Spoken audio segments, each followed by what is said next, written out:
Before I get to the specifics of what you just talked about, and I don't have a clue what you're referring to, because I haven't talked about what you said. Hold on, let me finish, Yetta. I know where I come from and I know who I am. I grew up in public housing. My mom was my lunch lady, my dad was a Pepsi truck driver, and I have never made a lot of money. I live in a 300 square foot studio apartment on West 15th Street. If we want to have an open house after the debate tonight, we can, but we can only fit 4 people at a time in my apartment if you want to come see what a real estate executive's apartment looks like. So stop miscategorizing what I've done and who I am. Let me tell you what I have talked about. I have said that the prime example of what we should have of affordable housing in this district are places like Westbeth, Penn South, and Manhattan Plaza.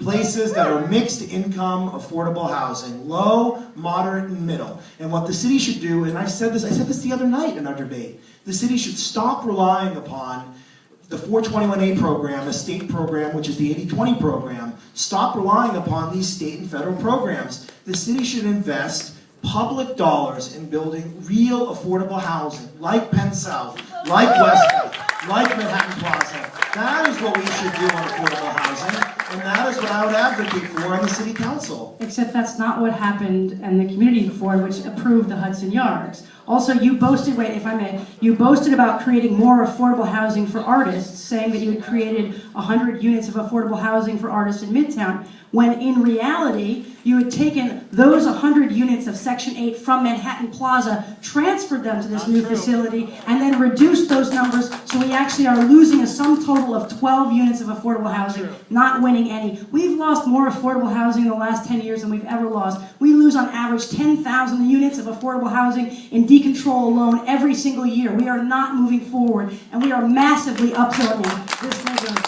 Displacing middle and lower income New Yorkers under this administration. Okay, Corey has the last word on this. We're going to move on after that. Yeah, there's one organization that endorses in the political process in New York City and New York State, and that is Tenants PAC. And Tenants PAC overwhelmingly endorsed my candidacy because they've seen the work that I have done on affordable housing in this district. I think that says something. When it comes to Manhattan Plaza, you are 100% wrong.